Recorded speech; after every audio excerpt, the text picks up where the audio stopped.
Hello friends, welcome back to my channel with another video.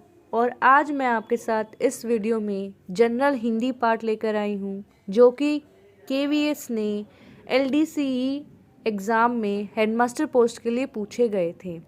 So friends, मेरी video को बिल्कुल and तक ज़रूर देखना, क्योंकि एंड में मैं आपके साथ टॉपिक शेयर करूँगी जो कि आपको जनरल हिंदी पार्ट के लिए अवश्य कर जाने चाहिए, क्योंकि हो सकता है कि आपका एग्ज़ाम उन्हीं टॉपिक्स में से आए। तो अगर आपको ये वीडियो बेनिफिशियल लगे तो आप मेरे चैनल को ज़रूर सब्सक्राइब करें। चलिए फ्रेंड्स, मैं आपके साथ 10 क्वेश्चंस डिस्कशन करने जा रही हूँ, आपको बता रही हूँ, आपके साथ डिस्कस कर रही हूँ। जैसे फर्स्ट क्वेश्चन है, निम्नलिखित में से क वर्ग का उच्चारण स्थान है। आपको सभी स्वर एवं व्यंजनों के दोनों के आपको उच्चारण स्थान अवश्य देखकर जाने हैं, क्योंकि एक क्वेश्चन तो ज़रूर उच्चारण स्थान से आता ही है। तो जैसे यहाँ पर बिल्कुल बेसिक क्वेश्चन पूछा गया था, क वर्ग वाले शब्द हमेशा कौन से होते हैं? कंठ है। ठीक है, ये इनका उच्चारण स्थान होता है कंठ है। आप इनके लिए या तो खुद बोलकर देख सकते हो या फिर आप इनके उच्चारण स्थान को याद कर सकते हो। कोई ट्रिक है वो आप याद कर सकते हो। ठीक है, तो आपको उच्चारण स्थान को ज़रूर आपको याद कर जाना चाहिए। सेकंड क्वेश्चन है, निम्नलिखित में से व्यंजन संधि वाला शब्द है।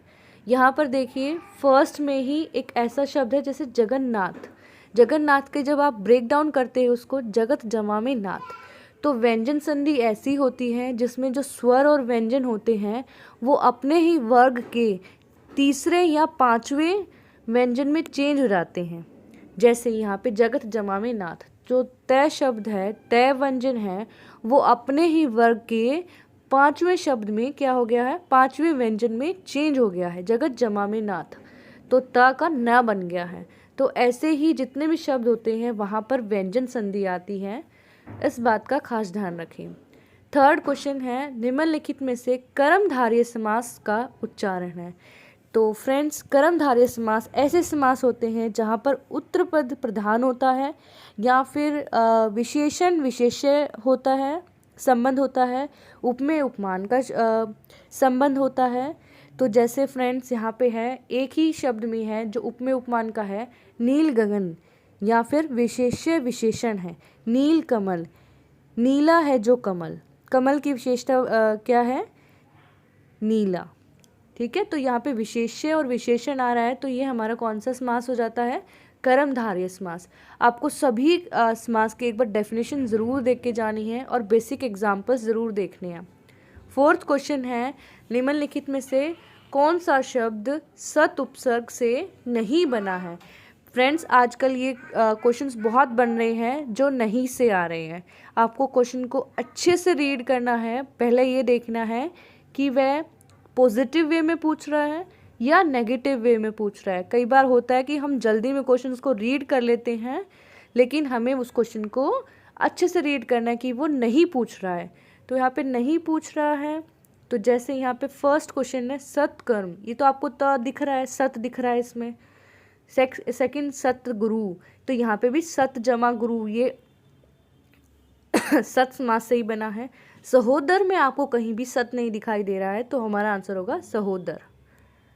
नेक्स्ट क्वेश्चन है फ्रेंड्स, चालू निम्नलिखित में से किस भाषा का शब्द है? ये मराठी है। सिक्स्थ क्वेश्चन है, निम्नलिखित में से कौन सा कथन सही नहीं है? अब यहाँ पर भी नहीं ऑप्शन है, नहीं चूज़ करना है हमें। तो ये वाला क्वेश्चन थोड़ा ट्रिकी है, इसको आपको बार बार पढ़ने की ज़रूरत है, तब आपको समझ आएगा। जैसे फर्स्ट आपसे पूछा गया है, वर्ण स्वर की सहायता के बिना नहीं बोले जा सकते हैं। तो ये बिल्कुल सही बात है, जो स्वर है और व्यंजन है वो स्वर की सहायता से ही बोले जाती हैं। जैसे क जो व्यंजन है वो क और अ स्वर से बनकर मिला है। तो ये बात बिल्कुल सत्य है कि जो वर्ण होते हैं वो स्वर की सहायता के बिना नहीं बोले जा सकते हैं। हर एक व्यंजन में स्वर जो है वो छिपा होता है, तो ये हमारा ऑप्शन बिल्कुल ठीक है। सेकंड ऑप्शन है, स्वर उन वर्णों को कहते हैं जिनका उच्चारण स्वंतर्त नहीं होता। तो ये स्टेटमेंट जो है ये गलत है। यहाँ पे क्या है, स्वर्ण है, इनका जो उच्चारण है वो स्वंतर्त है, ये अपने आप में बोले जाते हैं। जैसे अ है वो स्वंतर्त है, यहाँ पे अपने आप इनका उच्चारण हो सकता है, तो ये बात बिल्कुल गलत है यहाँ पर।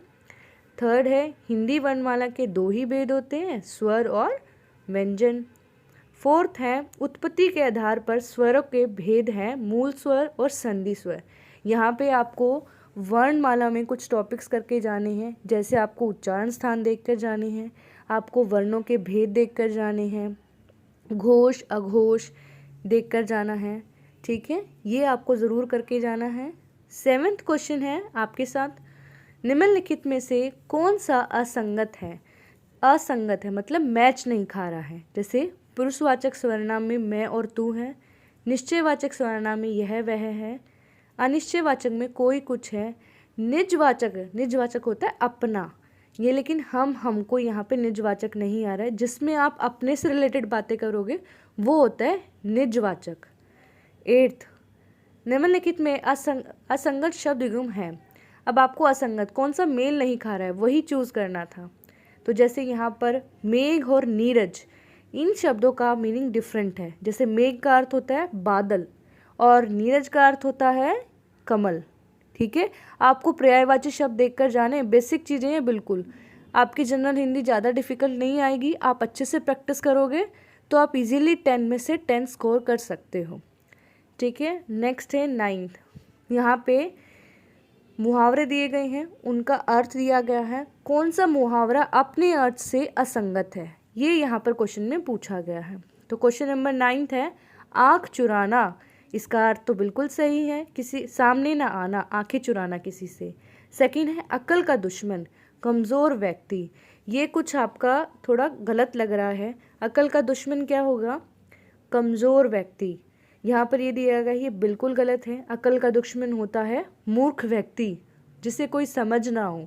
तो यही हमारा बिल्कुल सही ऑप्शन है। तो फ्रेंड्स, पहले तो आपको सारे ऑप्शंस को रीड करना है, फिर आपको एलिमिनेट कर देना है, फिर आपको जो ऑप्शन ठीक लग रहा है वो आप चूज़ करिए। 10th क्वेश्चन है, निम्नलिखित में से शुद्ध वाक्य हैं। यहाँ पे आपको क्या करना है, आपको ऐसे वाक्य को चूज़ करना है जो कि ठीक है, शुद्ध है। ठीक है, तो यहाँ पे है, गाय का असली दूध मिलता है, ये वाक्य यहाँ पे शुद्ध है। ठीक है फ्रेंड्स, अब मैं आपके साथ जो टॉपिक्स आपको कर जाने चाहिए उनके बारे में बात कर रही हूँ। सो फ्रेंड्स, ये कुछ टॉपिक्स हैं जो आपको अवश्य कर जाने चाहिए अपने जनरल हिंदी पार्ट के लिए। सबसे पहले आपको वर्णमाला करके जाना चाहिए, जिसमें आपको स्वर, व्यंजन, उनके भेद, उनका उच्चारण स्थान आदि ये सब आपको एक बारी थ्रोली पढ़ के जाना है अच्छे से। एक क्वेश्चन तो ज़रूर आता है यहाँ से। नेक्स्ट है उच्चारण स्थान का, वाक्य एवं उनके भेद, वाक्य कितने प्रकार के होते हैं, ये सब आपको करके जाना चाहिए।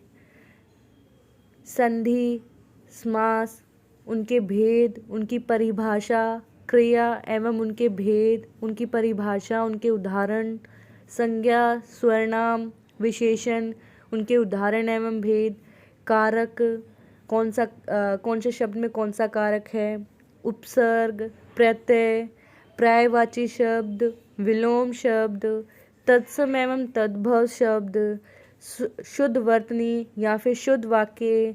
और आपको फ्रेंड्स शब्दकोश भी देखना आना चाहिए। आपसे क्वेश्चन पूछ सकता है कि शब्दकोश के अनुसार इन शब्दों को लगाइए। ठीक है, सो फ्रेंड्स, ये कुछ जनरल टॉपिक्स हैं जो आपको बिल्कुल अवश्य करके जाने चाहिए आपके 10 मार्क्स के लिए। Thank you. अगर आपको मेरी वीडियो अच्छी लगी तो लाइक करना, शेयर करना, सब्सक्राइब करना।